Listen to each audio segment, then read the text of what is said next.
Medical representative company change చేస్తే salary పెరుగుతుందా అని చెప్పి అడగడం జరిగింది. అవును, శాలరీ పెరుగుతుంది. కానీ కంపెనీ ఎలా చేంజ్ చేయాలి? Let's discuss. ఈ వీడియో ఫ్రెషర్స్ కోసం అండ్ కొత్తగా జాయిన్ అయిపోయారు, మీది ఫస్ట్ కంపెనీ ఉంది, అలాంటి వాళ్ళ కోసం బాగా యూస్ఫుల్ గా ఉంటుంది. అయితే మీరు కంపెనీ మారుతా ఉంటే మీకు శాలరీ హైక్ వస్తుంది, దాదాపు 30% వరకు. మీరు వాళ్ళు అడుగుతారు కదా, మీరు కంపెనీలో ఇంటర్వ్యూ ఇచ్చినప్పుడు ఎంత హైక్ ఎక్స్పెక్ట్ చేస్తున్నావు అని చెప్తే మీరు చెప్పాలి, మార్కెట్ నామ్స్ ప్రకారంగా నేను 30% ఇప్పుడున్న శాలరీ మీద హైక్ ఎక్స్పెక్ట్ చేస్తున్నా అని చెప్పేసి చెప్పండి. ఓకే, దాని తర్వాత వాళ్ళు 10% అంటారు, 20% అంటారు. నాకు తెలిసి మీరు 30% కంటే 25% కంటే తక్కువ మీద వేరే కంపెనీకి వెళ్ళొద్దు. ఓకేనా? సరే, ప్రెసెంట్ ఉన్న కంపెనీలో ఏదైనా ఇబ్బందిగా ఉంది, ఏదైనా పర్లేదు అని చెప్పేస్తే ఎంతకైనా వెళ్ళండి, పర్లేదు. కానీ ప్రెసెంట్ ఉన్న కంపెనీ బాగానే ఉంది, మొత్తం బాగానే నడుస్తుంది కానీ వేరే కంపెనీకి వెళ్తే కొంచెం హైక్ వస్తుంది కదా అని చెప్పేసి మీరు వెళ్తే మాత్రం 25-30% కంటే తక్కువకి వెళ్ళకండి. ఓకేనా? ఎందుకంటే వాళ్ళ దగ్గర బడ్జెట్ ఉంటుంది, 30% హైక్ ఇవ్వచ్చు వాళ్ళు. మీరు తొందరపడి వెళ్ళిపోతే మీరే నష్టపోతారు. ఎన్ని కంపెనీస్ అని చెప్పేసి మారుతా ఉంటారు మాటి మాటికి. మారినప్పుడల్లా మంచి ప్యాకేజ్ తోటే మారండి. ఓకేనా? ఇంకో విషయం, ఇలా కంపెనీలు మారటం వలన మీకు శాలరీ పెరుగుతుంది, కానీ ఒక నష్టం కూడా ఉంది, మేనేజర్ అవ్వలేరు. ఎందుకంటే మార్కెట్ లో ఒకటి ఉంటుంది, చాలా వరకు కంపెనీస్ ఇది ఫాలో అవుతాయి.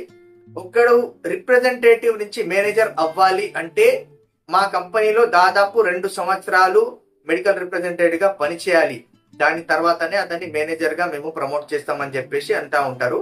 సో మీరు వెళ్ళే కంపెనీస్ అది ఫాలో అయితే మీరు మినిమం 2 years చేయాలి. ఇలాగే మారుతా ఉండండి.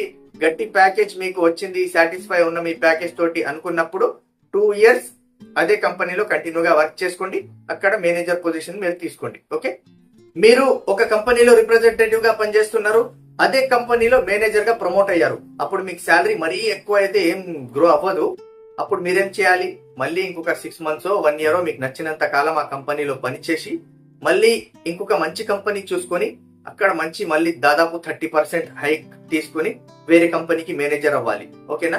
ఇలాగే మీరు వేరే వేరే కంపెనీలో చేసుకుంటూ ఏదైనా మంచి కంపెనీ దొరికింది, సాటిస్ఫైడ్ ప్యాకేజ్ దొరికింది అన్నప్పుడు మళ్ళీ అక్కడ సెటిల్ అయిపోండి. అక్కడ సెటిల్ అయిపోయిన తర్వాత మళ్ళీ మీరు ఏం చేయాలి, ఇంకొక 2-3 సంవత్సరాలు పని చేసుకొని మళ్ళీ వేరే పొజిషన్ కి. ఓకేనా? మీరు ఏరియా మేనేజర్ అయ్యారు, కొంతకాలం ఇక్కడే ఉన్నారు, దాని తర్వాత రీజనల్ మేనేజర్ కి మీరు ట్రై చేసుకోండి. అదే కంపెనీలో మీరు ప్రమోట్ అవుతారు, సేమ్ ప్రాసెస్, కొంచెమే మీకు హైక్ దొరుకుతుంది, కొంతకాలం చేసుకోండి, మళ్ళీ వేరే కంపెనీ చూసుకోండి, 30% హైక్ తీసుకోండి. ఇలాగే మీ కెరియర్ కొనసాగుతూ ఉంటుంది. ఓకే, ఇదంతా బానే ఉంది. మెడికల్ రిప్రజెంటేటివ్ లో మీరు శాలరీ హైక్ గురించి చెప్తా ఉన్నారు, పొజిషన్ ఎలా అప్గ్రేడ్ చేసుకోవాలి చెప్తా ఉన్నారు, కానీ అసలు జాబ్స్ ఎలా? సింపుల్ అండి. నేను నా వీడియోస్ కి వచ్చే రెస్పాన్స్ ని బట్టి ఒకటి ప్లాన్ చేస్తున్నాను. డైలీ మన ఛానల్లో షార్ట్స్ అప్లోడ్ చేయబోతున్నాను. ఏ కంపెనీలో వేకెన్సీ ఉంది, ఏ డివిజన్ లో ఉంది, ఏ ఏరియాలో ఉంది, మేనేజర్ కాంటాక్ట్ నెంబర్, ఇవన్నీ డీటెయిల్స్ మీకు నేను షార్ట్స్ లో పెట్టబోతున్నాను. సో ఛానల్ ని సబ్స్క్రైబ్ చేసి బెల్ ఐకాన్ నొక్కి పెట్టుకుంటే మీకు వీడియో పడగానే నోటిఫికేషన్ వస్తుంది. కాదు నిమ్మలంగా చూసుకుందామంటే అది కూడా మీకు నిమ్మలంగానే 2-3 రోజుల తర్వాత కనిపిస్తుంది. కాంపిటీషన్ బాగా ఉంది, మార్కెట్ లో ఏ జాబ్ ని వదట్లేరు. మీరు ఆ టైంలోపు వేరే వాళ్ళు జాబ్ కూడా కొట్టేసి ఛాన్స్ కూడా ఉంది. ఇంకేమైనా డౌట్స్ ఉంటే అడగండి, వీడియో చేద్దాం. Thank you.